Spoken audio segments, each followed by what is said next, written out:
Xin chào 500 anh em, chào mừng anh em đã quay trở lại với Anime Wiki. Kể từ khi ra mắt Sumatsu no Valkyrie hay Record of Ragnarok đã dần thu hút đông đảo fan hâm mộ. Với cốt truyện xoay quanh cuộc chiến giữa người và thân, Sumatsu đã để lại dấu ấn bằng những trận chiến hoành tá tràng một cách liên tục, khiến người xem không thể rời mắt khỏi chương truyện. Theo đó, cứ mỗi 1000 năm các vị thần sẽ họp mặt một lần để quyết định sự tồn vong của nhân loại. Không may trong cuộc họp lần này, hầu như tất cả các vị thần đều mong muốn nhân loại phải bị tuyệt diệt. Tuy nhiên, trước khi quyết định được ban hành, một Valkyrie có tên là Brunhild đã can thiệp và yêu cầu các vị thần bỏ qua cho nhân loại nếu như họ có thể giành chiến thắng tại Ragnarok. Trận chiến cuối cùng giữa thần và người, dưới niềm kiêu hãnh của mình, Zeus, vị thần đứng đầu Hy Lạp đã chấp thuận ý kiến của Brunhild và thế là Ragnarok bắt đầu. Theo như luật được đề ra, phe nhân loại và phe thần linh mỗi bên sẽ chọn ra 13 người đại diện, sẽ chiến đấu đến người cuối cùng. Bên nào thắng nhiều hơn sẽ quyết định kết quả của Ragnarok. Và ngày hôm nay để hiểu thêm về bộ manga sắp được chuyển thể thành anime này, anh em hãy cùng Anime Wiki tìm hiểu về 13 chiến binh đại diện cho phe nhân loại trong Sumatsu no Valkyrie nhé. Lưu ý rằng video này chứa những nội dung kết hợp từ dòng lịch sử của manga và cả lịch sử của thế giới, nên chắc chắn sẽ có những điểm khác so với cốt truyện chính trong tương lai. Ngoài ra, tớ sẽ không đưa Đức Phật vào danh sách này vì vốn dĩ ban đầu ông thuộc phe các vị thân. Bên cạnh đó thì nếu anh em nào có nhu cầu mua phụ kiện điện thoại như tai nghe, ốp lưng, cáp sạc các thứ, đừng quên ghé qua ủng hộ shop phụ kiện điện thoại của Anime Wiki, bảo hành từ 6 tháng đến 1 năm, giá cước học sinh nhưng chất lượng thì bao phụ huynh đó nhé. Link shop ở phần bình luận và mô tả đó nha anh em.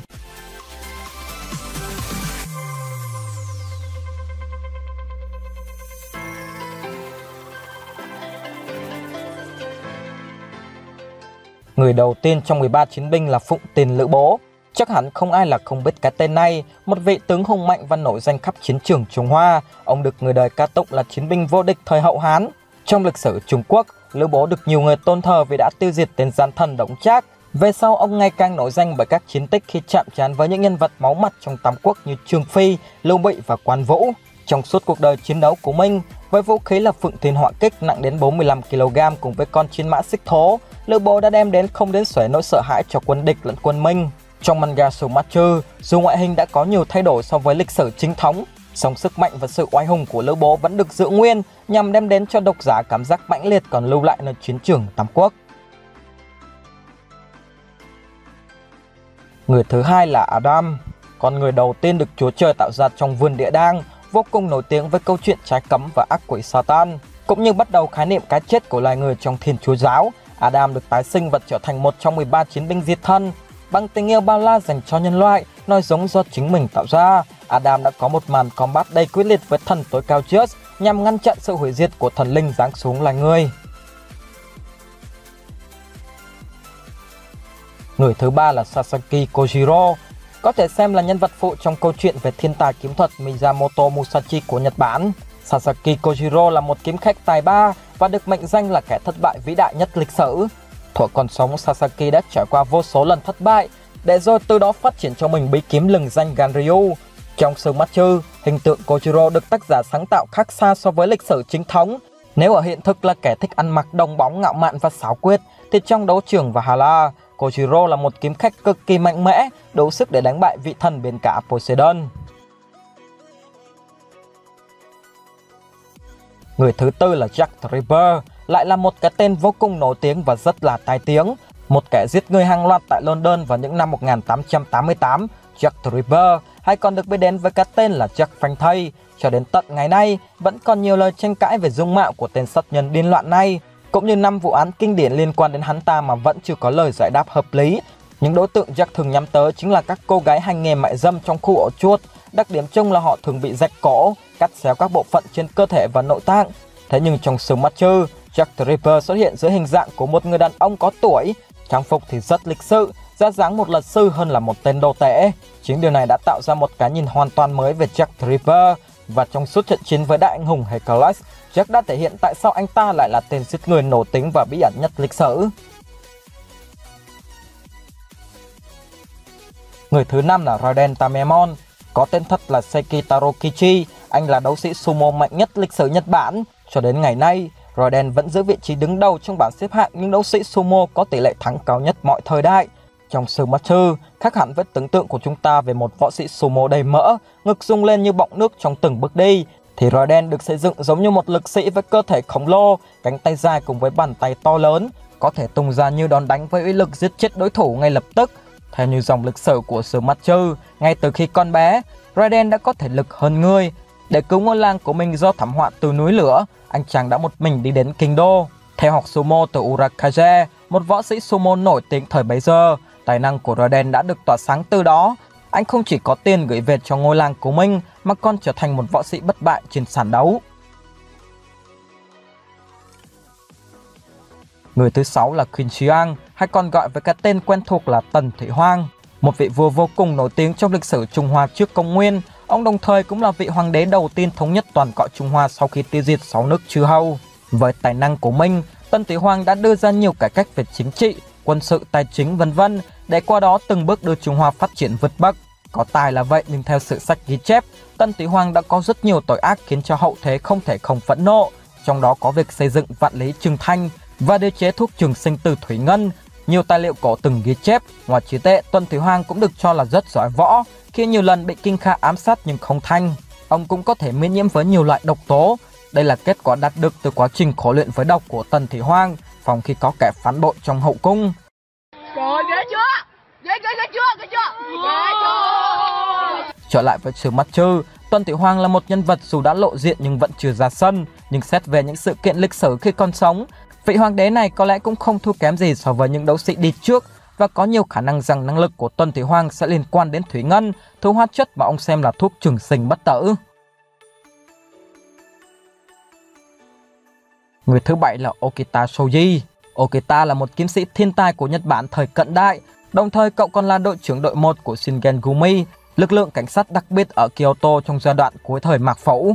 Cho anh em nào không biết thì Okita nhận chức đội trưởng và phụ trách huấn luyện kiếm thuật cho các đồng đội khi chỉ mới 23 tuổi. Lại nói đến kỹ năng về kiếm thuật, trong suốt thời gian hoạt động tại Shinsengumi, Okita đã nổi danh nhờ chiêu thức Momioken, hay còn gọi là Sandanzuki. Theo lời của những người đương thời, tam đoạn thích của Okita có thể tấn công cả cổ, vai phải và vai trái của đối thủ cùng một lúc. Hay nói cách khác là một phát kiếm có thể đồng thời đánh trúng 3 điểm khác nhau. Trở lại với Schumacher, Okita xuất hiện với ngoại hình của một thiếu niên trẻ. Thêm vào đó, cậu còn là người có vẻ mặt đáng sợ và cực kỳ hiếu chiến. Dựa trên tiến độ cốt truyện của hiện tại, Okita vẫn đang ngồi ở hàng ghế khán giả. Tuy nhiên, dựa trên những thông tin đã biết về nguồn gốc lịch sử, chắc chắn trận chiến của Okita sẽ giống với Kojiro. Đó là nơi những đòn tấn công bằng kiếm thuật đẹp mắt được thể hiện. Ngoài ra thì chiêu thức vang danh lịch sử của Okita tam đoạn thích rất có thể cũng sẽ xuất hiện ngay tại đấu trường Valhalla. Người thứ 8 là King Leonidas. Leonidas hay còn gọi là Leonidas đệ nhất là vị vua đầu tiên của người Sparta. Ông đồng thời cũng là một chiến binh vĩ đại, đã khắc ghi tên tuổi của mình vào sử sách thông qua trận đánh Thermopylae. Nói riêng với anh em một chút về Thermopylae thì đây là một trận chiến lấy trứng trọi đá theo đúng nghĩa đen, khi để dành thời gian cho quân Hy Lạp và người dân thành Athens rút lui. 300 quân Sparta đã giao chiến với gần 10.000 quân của đế chế Ba Tư cổ đại. Điều đáng sợ là quân Sparta đã có đến tận 3 lần đẩy lùi quân Ba Tư. This is Sparta!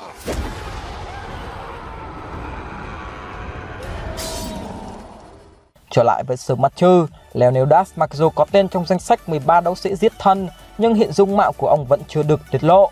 Tuy vậy, có thể dễ đoán rằng Leonidas sẽ xuất hiện trong hình dạng của một chiến binh Sparta hùng mạnh, cùng với năng lực thể chất vô cùng phi thường. Người thứ 9 là Nikola Tesla. Những anh em nào chuyên lý sẽ biết nhiều về nhân vật này. Nikola Tesla là một nhà phát minh, kỹ sư điện, kỹ sư cơ khí và là nhà tương lai học nổi tiếng thế giới. Tesla đã có rất nhiều đóng góp thúc đẩy cho sự tiến bộ của nền văn minh nhân loại, như dòng điện xoay chiều, động cơ cảm ứng, từ trường, người lôi, xe điều khiển từ xa v.v. Tóm cái vái lại là Tesla là một nhà khoa học chứ không phải là một chiến binh. Cũng giống với Leonidas, vẫn còn rất ít thông tin về Tesla. Rất nhiều độc giả đã đưa ra giả thuyết rằng năng lực của nhà khoa học này sẽ có liên quan đến điện năng, hoặc ít nhất là các phát minh của ông. Tuy nhiên, dựa trên lịch sử thực tế, có một điều mà ít ai biết, đó là Tesla đã phát minh ra thứ có thể giết chết hàng triệu người trong chớp mắt, đó là tia tử thân. Bằng việc gia tốc hạt thủy ngân nhanh gấp 50 lần vận tốc âm thanh trong chân không, có thể tạo ra một chùm tia với khả năng bắn hạ 10.000 máy bay ở khoảng cách 400 km. Đây là một thứ vũ khí mà theo Tesla thì nó có thể dễ dàng giúp các nước chống lại quân xâm lược. Nhà khoa học này từng gửi yêu cầu trợ giúp cho việc xây dựng tia tử thân, và có duy nhất một quốc gia sẵn sàng tài trợ, đó là Liên Xô. Tuy nhiên vẫn không rõ liệu dự án đó có thành công hay không vì các cuộc thử nghiệm diễn ra vào cuối những năm 1930 và Tesla thì đã qua đời ít lâu sau đó. Tóm lại, Tesla hiện đang là nhân vật gây được khá nhiều sự chú ý và hy vọng rằng tại đấu trường Valhalla, ông sẽ có một màn ra mắt đầy ấn tượng. Người thứ 10 chính là Grigory Rasputin. Tên đầy đủ của ông là Grigory Yefimovich Rasputin, một nhân vật bí hiểm trong lịch sử Nga và thường được người đời gọi là tu sĩ hắc ám hoặc tu sĩ điên. Ông đồng thời cũng là người nắm giữ chức vụ tối cao của giáo phái Kilis, đến cả Nga Hoàng cũng phải tôn sùng ông. Bên cạnh đó, Rasputin cũng được gọi qua rất nhiều danh xưng khác như kẻ mê hoặc nhân tâm, người của thượng đế, thần y vân vân. Có người còn xem ông là một người vô cùng tài trí hạ phàm xuống, một số khác lại bảo ông là một tên lừa đảo. Thuở còn sống, Rasputin rất nổi tiếng bởi vô số các sự kiện kỳ lạ diễn ra xung quanh ông, như việc linh cảm về con ngựa của bố bị đánh cắp lúc nhỏ, khả năng chữa bệnh thần kỳ cho hoàng tử triều đình, uống thuốc độc và bị súng bắn cũng không chết. Thậm chí nhiều năm sau khi qua đời, lúc người ta khai quật mộ, xương của Rasputin vẫn còn cử động khiến nhiều người kinh hãi. Trở lại với sự Matthew, Rasputin cũng là một người được chọn để cứu nhân loại tránh khỏi sự hủy diệt từ thần linh, nhưng hiện tại dung mạo hay năng lực của ông hoàn toàn là bí ẩn.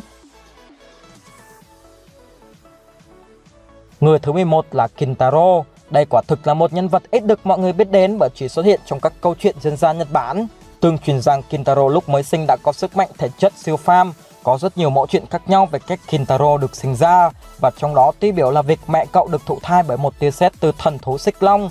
Về sau, khi Kintaro tiêu diệt thành công con quỷ Sutendoji, anh đã đổi tên mình thành Sakaka Kintoki và theo phó tá Minamoto Yorimitsu, thợ săn quỷ nổi tiếng của Nhật Bản, để rồi từ đó bắt đầu cuộc phiêu lưu diệt quỷ đầy cam go. Nói thêm một chút về Kintaro, hình ảnh của cậu được dùng rất nhiều trong các tác phẩm kịch, múa rối, cũng như trong manga, anime hay game hiện tại như Gintama, One Piece hay trong Fate Grand Order. Trở lại với sự Matthew, Kintaro cũng là một nhân vật đang giấu mặt giống như Tesla hay Rasputin. Anh em hãy cùng đón chờ liệu vị anh hùng dân gian này sẽ có một trận chiến như thế nào đối với các vị thần nhé. Người thứ 12 là Nostradamus. Nostradamus tên đầy đủ là Mikhail Nostradamus. Ông là một bác sĩ và là một nhà tiên tri bậc nhất thế giới. Cho đến hiện tại, vẫn còn rất nhiều người tôn sùng cũng như khiếp sợ Nostradamus, bởi theo cuốn sách Les Prophètes thường được gọi dưới cái tên là những lời tiên tri. Nội dung trong sách được chia thành nhiều bài đoạn thi gồm 4 câu thơ tứ tuyệt và nhiều câu nói được gom lại thành từng nhóm, mỗi nhóm 100 câu nói về một thế kỷ. Ban đầu những lời lẽ trong sách khiến nhiều người cảm thấy mơ hồ và khó hiểu, cho đến khi các sự kiện ở thế kỷ 16 kéo dài đến hiện tại, dần dần ăn khớp với các lời tiên báo trong cuốn sách. Thậm chí Nostradamus còn đưa ra được dự đoán vào thời điểm diệt vong của nhân loại, đó là năm 3797 sau công nguyên. Trong lịch sử chính thống cũng như trong manga, quả thực có rất ít thông tin về Nostradamus, hy vọng rằng tại đấu trường Valhalla, ông ta sẽ nhìn thấy được tương lai, nơi mà nhân loại vẫn còn tồn tại khi Ragnarok kết thúc. Người thứ 13 chính là Shimo Haya. Nhân vật cuối cùng của video ngày hôm nay chính là tay bắn tỉa thiên tài Shimo Haya, hay còn được gọi với cái tên là cái chết trắng. Shimo Haya là một xạ thủ người Phần Lan. Trong chiến tranh mùa đông, ông được cho là đã tiêu diệt hơn 500 người chỉ với khẩu súng bắn tỉa. Điểm nổi bật nhất của Haya chính là ông hay ngắm bắn bằng đầu ruồi hơn là dùng ống ngắm. Dù chưa có mặt trên manga, nhưng Shimo Haya được cho là sẽ xuất hiện với bộ trang phục gần giống y hệt lúc ông còn xông pha trên chiến trường. Chỉ có một điểm khác là tay bắn tỉa này đang che mặt. Rất có thể rằng nó đã bị biến dạng bởi đạn nổ từ phía Hồng quân trong những trận chiến trước đó của ông. Với tên gọi là cái chết trắng cùng với tài năng bắn tỉa của mình, khả năng cực kỳ cao là tại chiến trường Valhalla, Shimo Haya sẽ chọn cách ẩn mình và tấn công ở cự ly xa, khác rất nhiều với các đấu sĩ còn lại của nhân loại. Hãy cùng chờ xem liệu suy đoán này có chính xác không nhé anh em. Và đó là màn ra mắt 13 con người sẽ diệt thân từ một siêu phẩm sẽ xuất hiện vào tháng 6 năm nay, Record of Ragnarok. Và bây giờ thì xin cảm ơn anh em đã lắng nghe. Xin chào và hẹn gặp lại anh em trong những video sau của Anime Wiki.